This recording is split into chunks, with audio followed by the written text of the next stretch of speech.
Women Innovators. Interviews with women with big messages and big missions, sharing their stories to inspire you to live your passion and step up to make the world a better place. Here's your host, Tami Patzer. Hi, this is Tami Patzer, and I'm really excited to introduce you to today's guest, Cherie Mathews. Cherie is a 16-year breast cancer survivor who turned a bad into a good for others. Cherie is the founder and CEO of HealInComfort.com and the Recovery Shirt. Cherie helps breast cancer patients heal in comfort and dignity and offers a solution for friends and loved ones desperately in search of how to truly help. This product of passion is an award-winning design and holds 2 U.S. patents. The big vision is to implement this product into the discharge procedure after mastectomies, because being handed a pair of safety pins as post-operative equipment is not enough when a sprained elbow receives a sling to recover in. Welcome, Cherie. Thank you, and thank you for having me.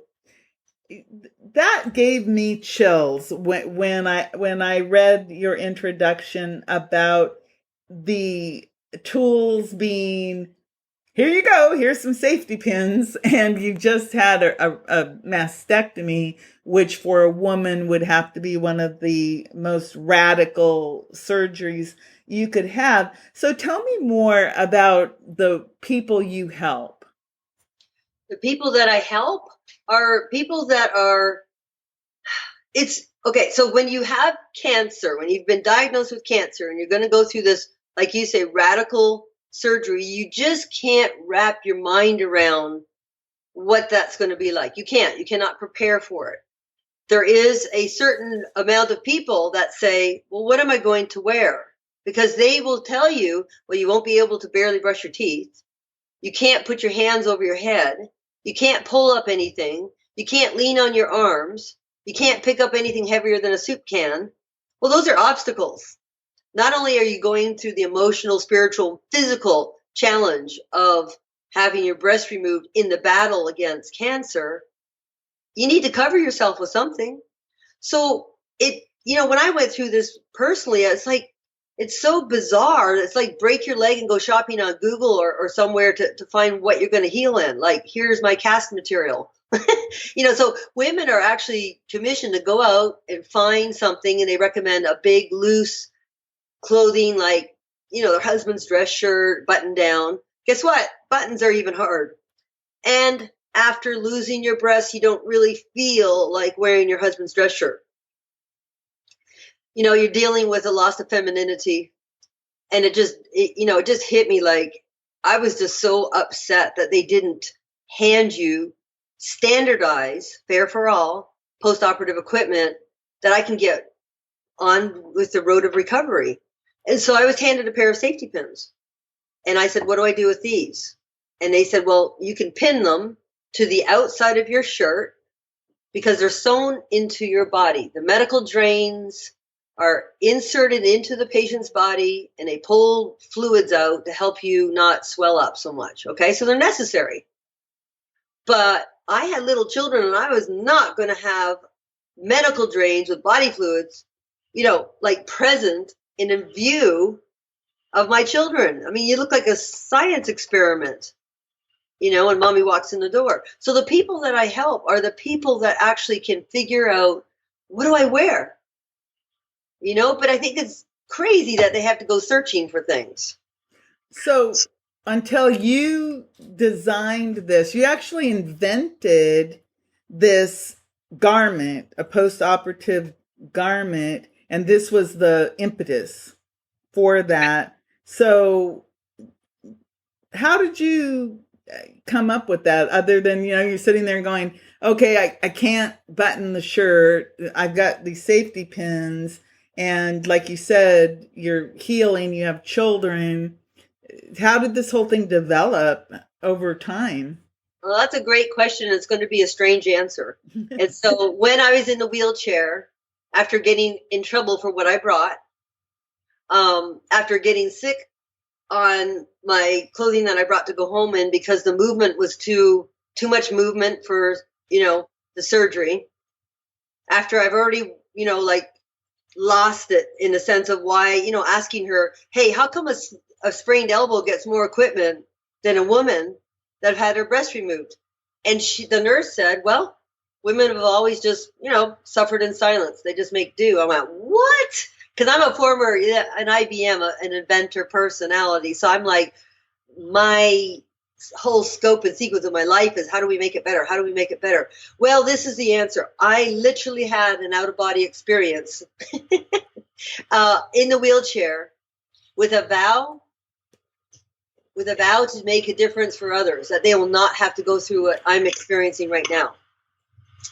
So the really bad part is I failed home ec. It's the only thing I've ever failed. I stapled my plasso pants instead of using the hemming, to do the proper hem. But I stapled because I had a basketball game to get to. So I failed home ec. So I actually watched Coco Chanel movie 3 times to get encouraged that you can be a boss of fabric. You can be an inventor of clothing. You can invent a solution.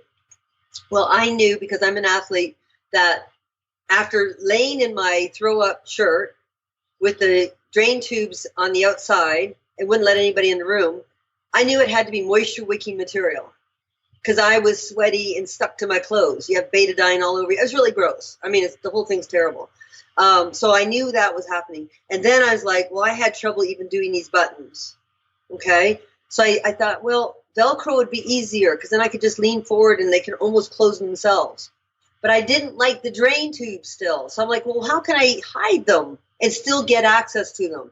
You have to have them at a certain length to get access to drain them 3 times a day and measure the drainage. Okay, so it's something you have to deal with. I'll put them on the inside. So I said, I'm going to do this thing. I'll run down and get a DBA. And I got a DBA, and then Fox News said, we're going to run your story. I said, how did you know about this DBA that's been 24 hours old? And they said, somebody told us that you said you've got a new invention on patient recovery. I don't have a prototype. They showed up on my doorstep, and I ran down to a sports store, and I'm like cutting up the middle and trying to figure it out. Remember, I'm the one who failed home ec.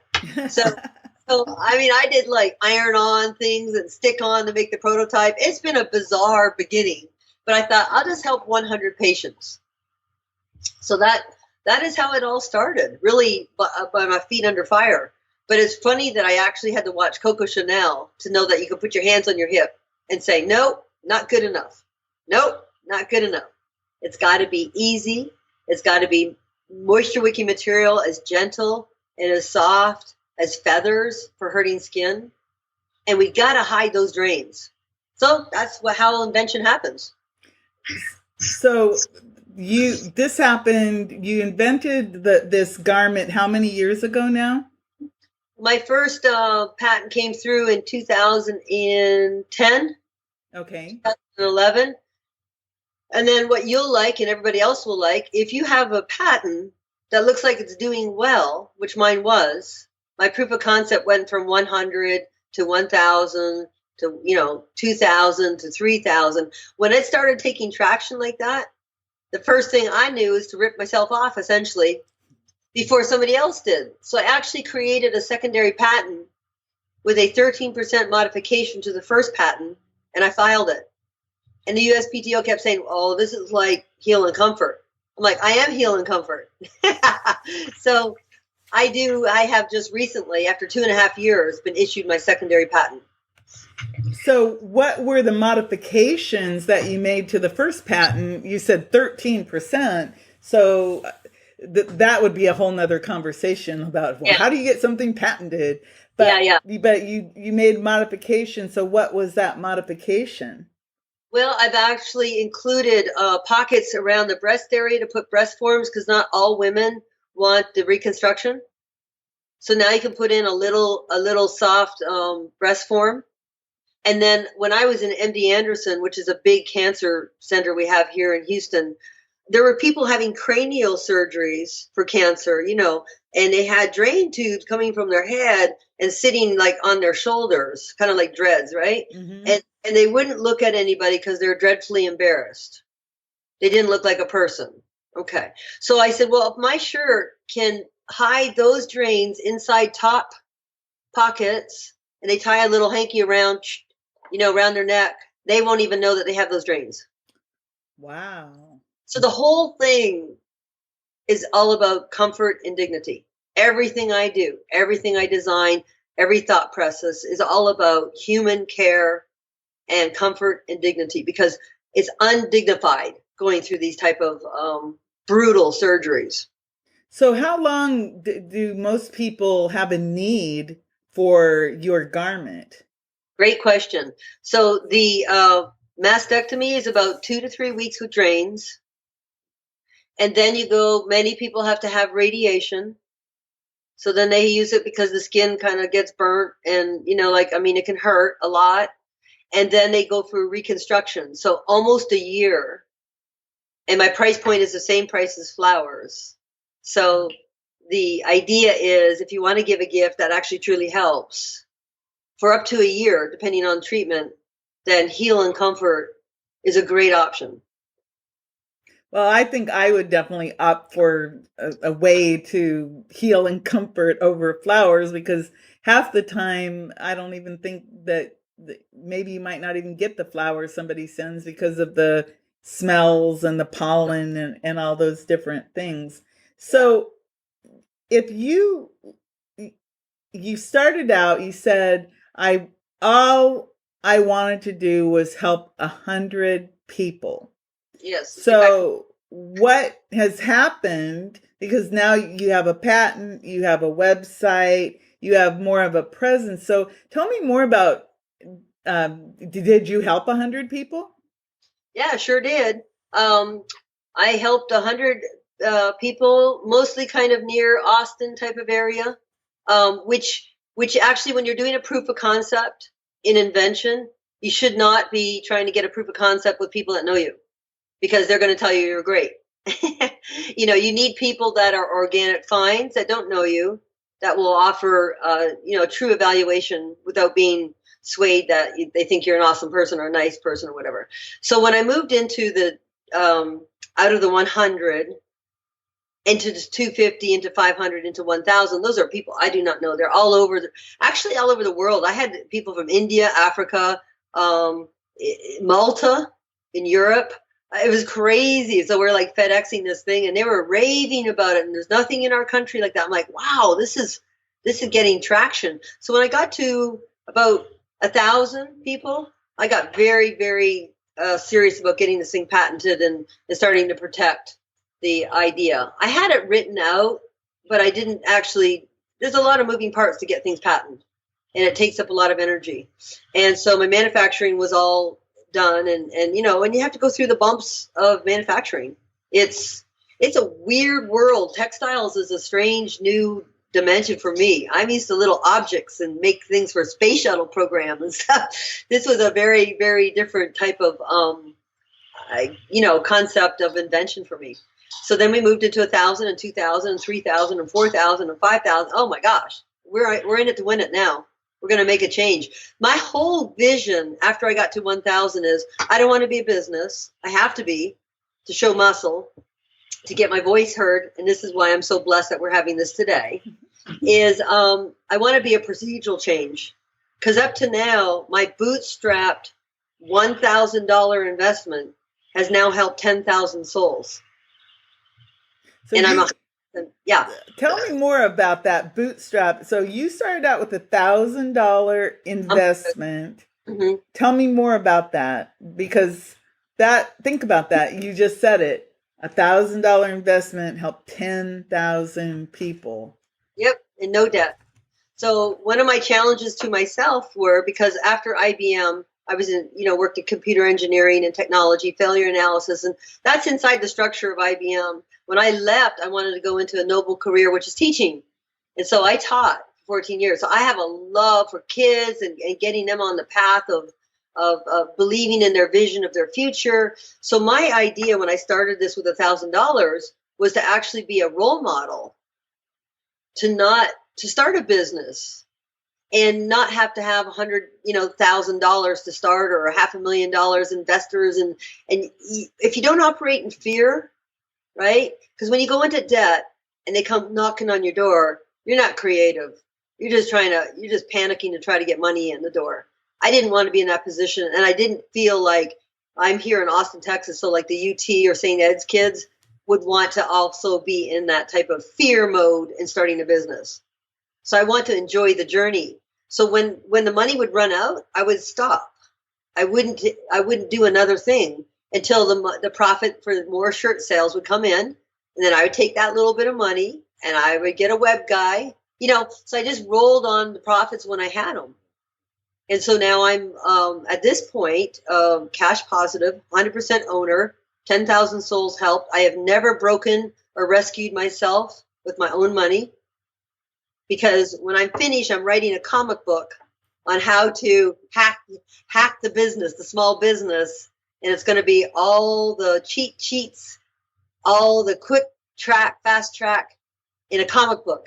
My journey in a comic book to try to help people. I believe everybody's an inventor. Everybody's creative, but we get frozen in fear because I can't start a business. I don't have time. So that's what I'm hoping to do. So it's kind of like a twofold journey, if you will. So are you an artist too? I am not. So when you do your comic book, is that something where you're going to work with an artist to do those images, or do you have a plan for that? I have a plan for that. And that would be, let's say you're one of my mentors. Okay. I would take a picture of you and turn it into a cartoon via app. And let's say that you need to get your voice heard. You need your story out there. So you need to align yourself with good, intelligent people with the experience, not just, anybody comes along and says, hey, I can get you in front of, these people. And then what I'm going to do is I'll have like your website underneath the picture of you, and you'll be monetizing it, because it'll be people that say, I need her. So that's my plan. It'll be digital.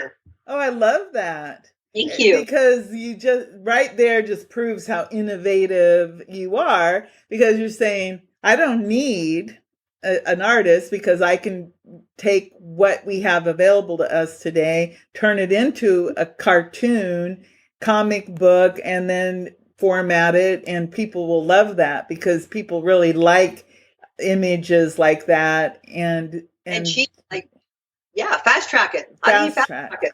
Yeah. Because that's what everybody wants to know. They want to know, well, how do I get from point A to point B in the fastest possible way? So that's really, really cool. And you're also believe very strongly in giving back. Tell me more about how you have incorporated giving back into Heal and Comfort. Yes, I think that if you're going to be a bootstrap business, that means you start off with very little money. You need to build in a pay it forward in your business plan. And because when the money's not there, the soul reward is. And there's many, many times that when it gets too difficult and the money's not there, it's not coming in, if you're just out after money, you'll give up. You will fail. It's not interesting. If you will do work for soul reward, I got rewarded when I had $10 left in the bank. Okay. I got rewarded. And that reward is actually more exciting when you impact people's lives. So everybody needs to build in a pay it forward. Whatever it is, build it into your business plan. So how I did it, one of the first ways was I heard that women in Nicaragua, in the jungles that nobody even visits, they knew that a lump would kill them. So this doctor from Austin was telling me that he's going down there and he's built a cancer surgery and chemo center in the middle of the jungle, because these women were taking machetes, removing their breasts. And of course, they don't have the clothing, the proper stuff, and packing with muds and leaves and things and flies and blah, and all these infections were getting in. They were dead in 48 hours 3 days. And so I'm like, I need to get shirts down to them. Will you take them with you when you go down into the jungle? And he said, oh, absolutely. We gave each other a hug. He went down to do his good work. And then they sent me pictures back with these women running around the jungles with Heal and Comfort shirts on. But see, it kept them dry and comfortable. And they didn't have to have creatures crawling. You know, the whole thing was great. And then the other thing I did is I created a nonprofit it's called giftingcare.org. But I don't sit on the board. I don't have a vote. I was just a visionary of a way to help hardship cases. Okay. So they are currently have helped 2,000 people absolutely as a gift. And so Austin, I take care of my own town, our city here.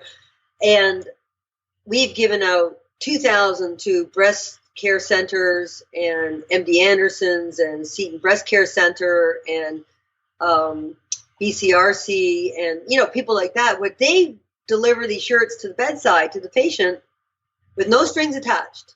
The patient can't pay for them. Nothing but love, old school love. The nonprofit works as a swing gate.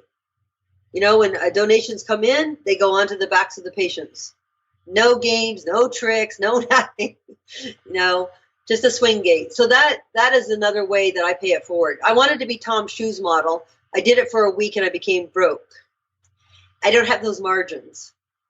So this is why I got creative and created help plan a nonprofit that I do not sit on the board and I do not have a vote. Wow. Cool. That is really cool. And I can imagine the people in Nicaragua, I mean, the very fact that now that your friend helped them with a real surgery, and then, of course, now they have the Heal and Comfort shirts. I bet they're like sporting those Yes. and everything, because that's something that I imagine they were really thankful for that. So far, you have worked with about 10,000 patients. And so you started out with 100. You're up to 10,000. You have a bigger vision now of how many people you can help? Yes. And this is the fun part. So I would only order as I could afford it, right? Remember the bootstrap model. Right. So you don't go in debt. Okay. So I would go for an order of 25, then the 200. Then I got to the big 1,000, you know, mass production. And really what happened was Damon John Academy came into Austin and I pitched. It's a breakout session like Shark Tank. Mark Cuban's doing them, and I guess they're just different type of format than actually on the TV. So anyways, I pitched in Austin, and I'm still in contact with them and using one of the Damon John contacts for factory manufacturing, because my manufacturing went from 1,000, which was a big order for me, to 2,000. Oh my gosh, I took pictures. I'm here in a warehouse with a forklift. What? And then in 1 week, this is so exciting, I'm going to be receiving 6,000 shirts in a warehouse. And yes, our distribution channels are increasing, and I'm doing it at a pace that I can keep. And I'm working with people that truly care about patients, so it's not a money thing. And hospitals are starting to order. Doctors are actually paying it out of their own pocket if the hospitals won't. It's crazy what's happening. And it's such a blessing because they're getting it. So I want to be a movement of change, actually more than a business. So the people that I will finally align with, let's say we get to 100,000 people. I'm going to have enough muscle then to say, please put this product on people. Let's figure this out.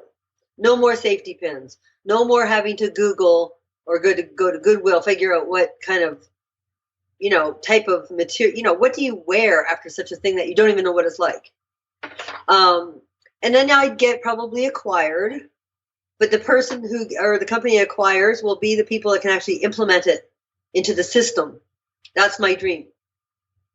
And I also want to work with the UN Foundation, with EBW, Empowering a Billion Women is a movement that I'm a part of. And I want to get over into different countries where they don't have anything. That's my give back. So yeah, we're going to go big. what they go big or go home, right? Well, it's interesting that you said that because I know, I actually know a woman who does Just My Child Foundation. She goes to Africa, and the beauty of that is they go to Africa and they're helping to educate young women and girls, and they have built some schools and hospitals.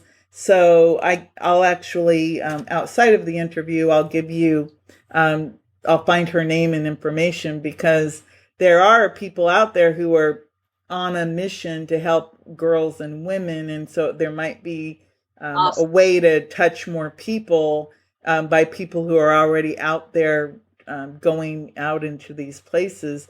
That's So, right. so you had this idea, and you mentioned that you also designed. So you have the Heal and Comfort designed for women with mastectomies. Do you have other Heal and Comfort products for other types of surgery? Yes, and this is a great question again. You're good at this. So my logo is what my daughter drew, and it's my mother's eyes. I wanted a little feminine girl with a boxing glove with a little breast cancer ribbon. And I was getting reports and photos of men for heart surgery wearing the blue Heal and Comfort shirt with a girl breast cancer logo. Well, oh my gosh. Okay. So that before I wanted to, I've changed, I've created a new logo and I got it trademarked. It's called the Recovery Shirt. Same product, same use, except for it's helping organ transplant, heart surgery, shoulder surgery, any upper clavicle, anything, any upper body surgeries, and actually even helping people transition in hospice. So they wear the blue, and pretty soon we're going to have black coming in 2 weeks. It's because the military, that's their special ops color. So I'm hoping to get some of these into areas where, our soldiers are injured and they can't get them out in time. They can at least have something that they can put over their bodies if some of them have wounds and burns and things like that, or one arm, or wow, you know how it goes. So it'd be like part of my dream and vision board is to actually be able to help the military. So that's the black ones. And it just has a little, looks like a Swiss Army knife type of a little cross, but it's not. And I have a trademark called the Recovery Shirt. So it's a very logo that can wear, men and women can wear it. So yes, I had to make that adjustment very, very quickly and come up with something and then go through the trademark process. Yikes. I mean, everything takes time, right? But now I have 2,000 or maybe 3,000 shirts actually coming in with the Recovery Shirt logo. And the other ones are the Heal and Comfort Girl breast cancer logo. So yeah, we've had to split and go just to take care of the demand. And it's all done, like you said, you're 100% owned. Yep. You did it, the bootstrap model, which pay as you go without any loans or anything like that. Just you pay for it as it happens. So you have a website. Where can people find out more about you? And if you want to tell me anything else that I forgot to ask you, feel free to tell me, because it's such an exciting story that I certainly was all wrapped up in it. So if you want to add anything, be sure to do that. But it is so interesting. And your background, too, is really phenomenal. I wanted to ask you a question. You are a global ambassador and chief idea officer, and you mentioned it for the EBW 2020.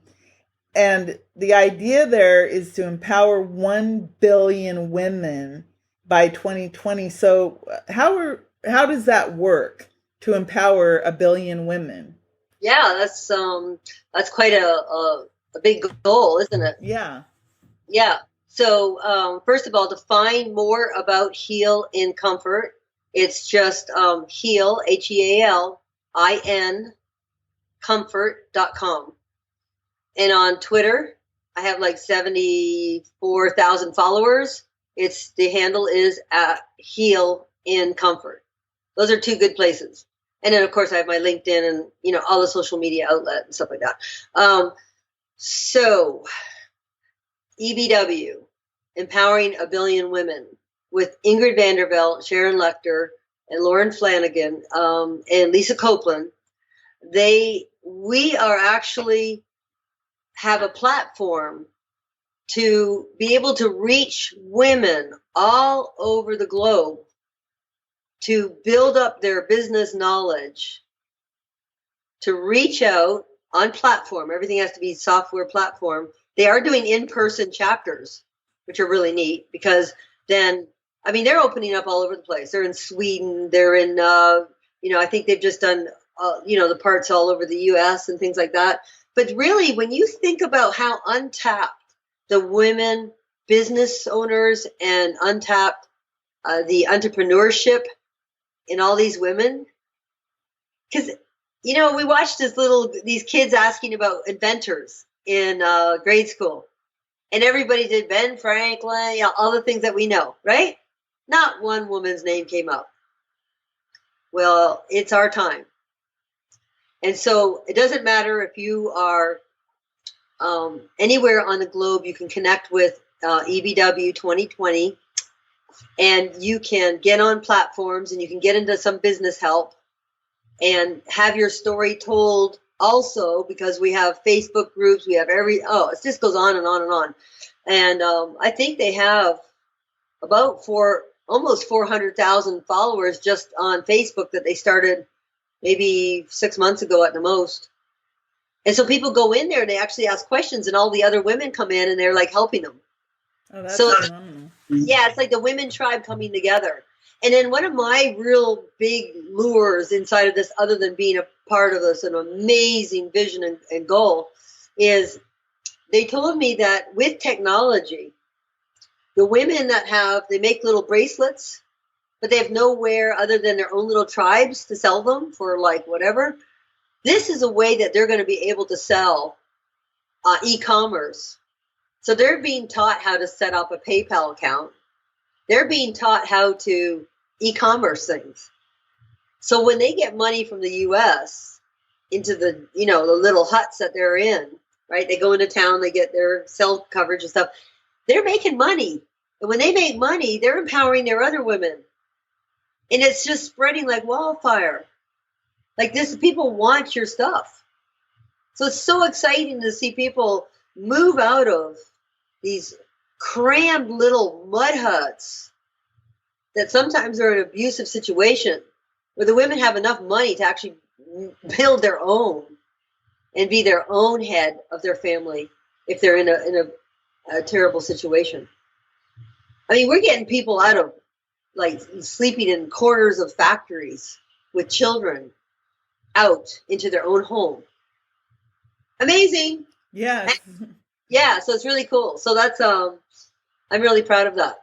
That's really inspiring. And you also you talked about being a teacher, and that you were involved with the NSP for physical education teachers, which I think that physical education is been so neglected in schools, unless you're really into sports. But when I went to school, we had PE every single day. We did some physical activity, and now often they don't even let you go out and run around at recess, let alone have PE. But you did some pretty cool stuff with that. Can you tell me more about that program, the T National School Program?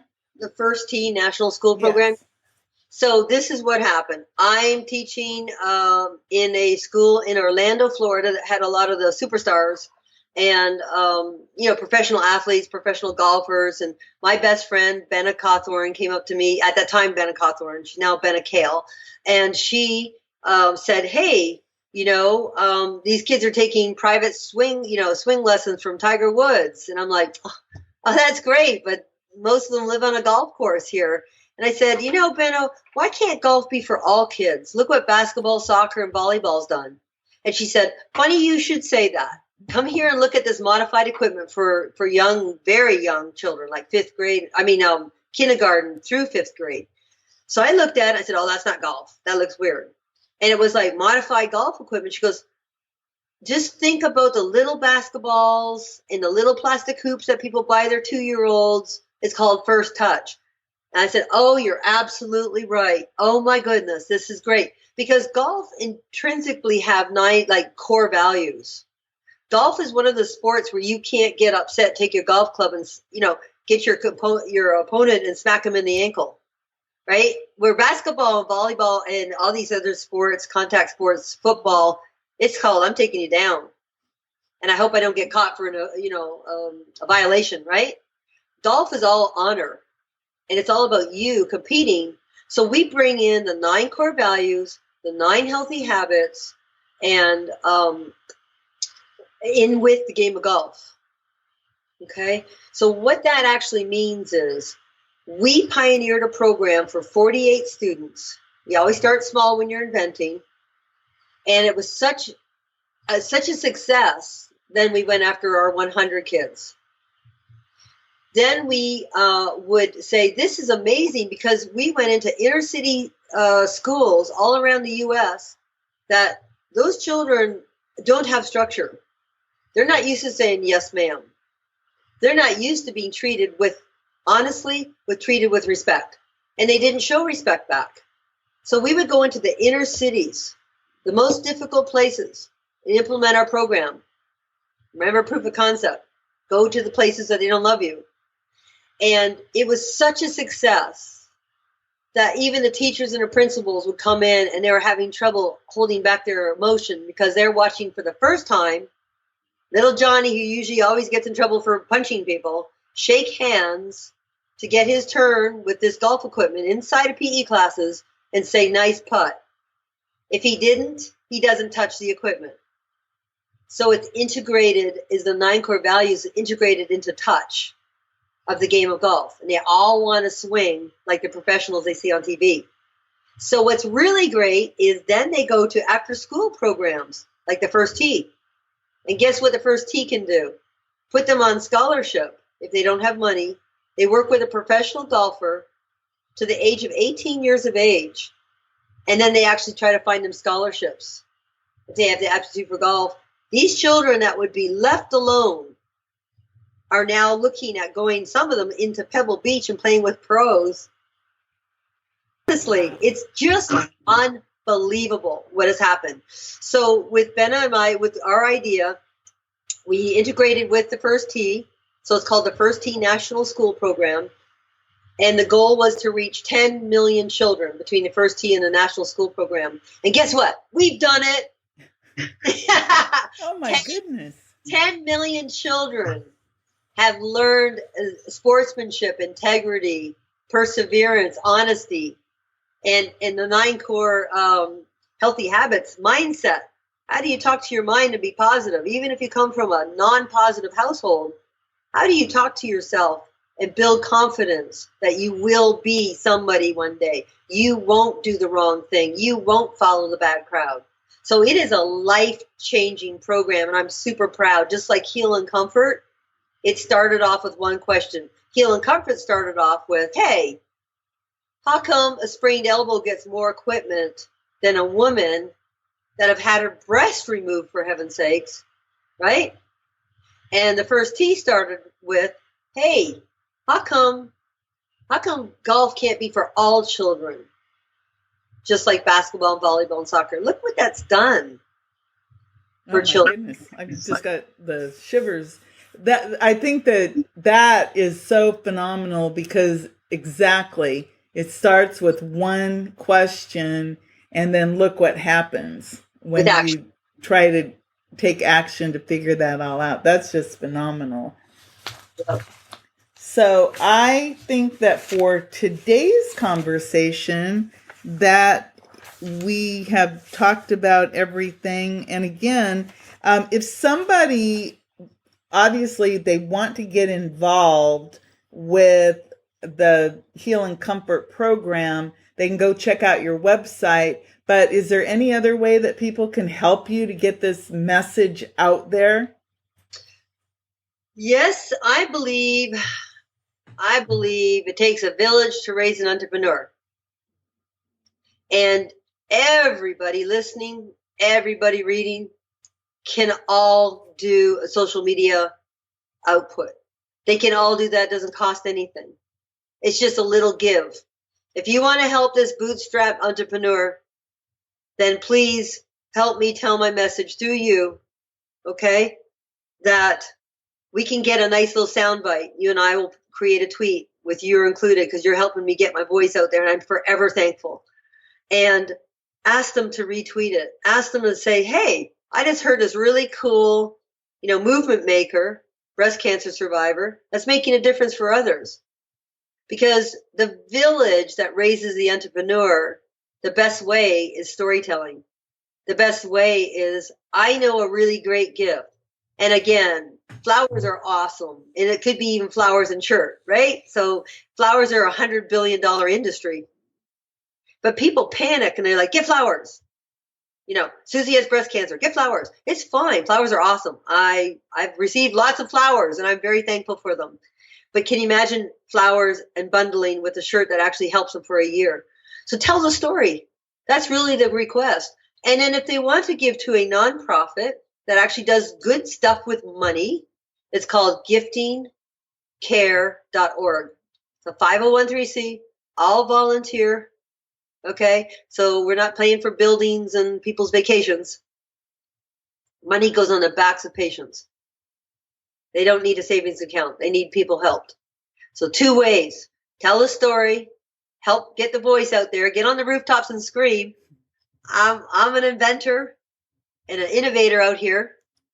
And I need my story told because we're ready to go. I'm getting a mass production in.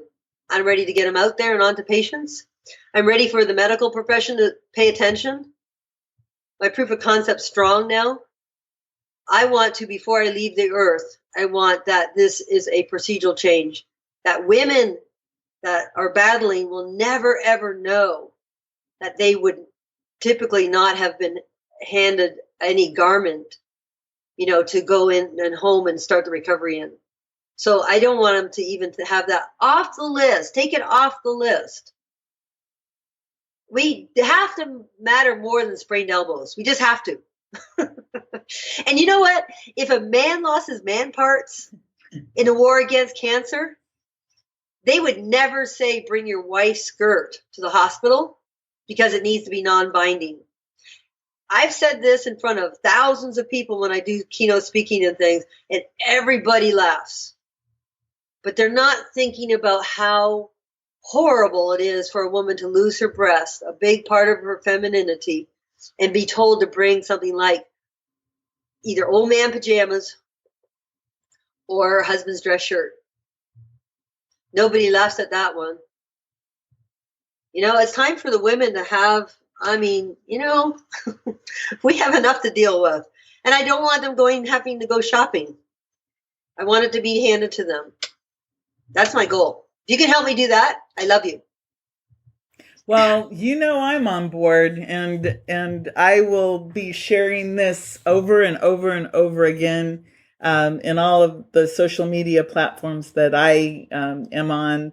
And of course, I'll be doing some other media, and I'll recommend you to other shows also, because the good news is many people, they'll go, hey, Tami, I saw you had this person on your show. And I'll say, yeah, well, here, have them on your show too. And that always helps to just spread the word. But it's such a beautiful, inspiring story of, like you said, it started out with a question, Off with the question. Why isn't there anything for us to heal in? But, Tami, I'm just going to say, when you're in a position that I am, building business that I am, I've got quite a bit of attention growing around this. I'll tell you what, you are the one I'm placing trust in, because people have to really align themselves with experts. And people, your experience and your heart and your outlet, I can't even tell you how excited I am and blessed to be working with you. And anybody out there listening and understand, have a look at your background. It's so impressive. And you understand what it's like to work really hard and get your message out there and get something that people like to read and like to hear about. And as you said, you have years and years of expertise in being able to talk the media talk. So a lot of people can say claims like, hey, I'll get you here, I'll get you there. They don't even know how to get their other people's attention.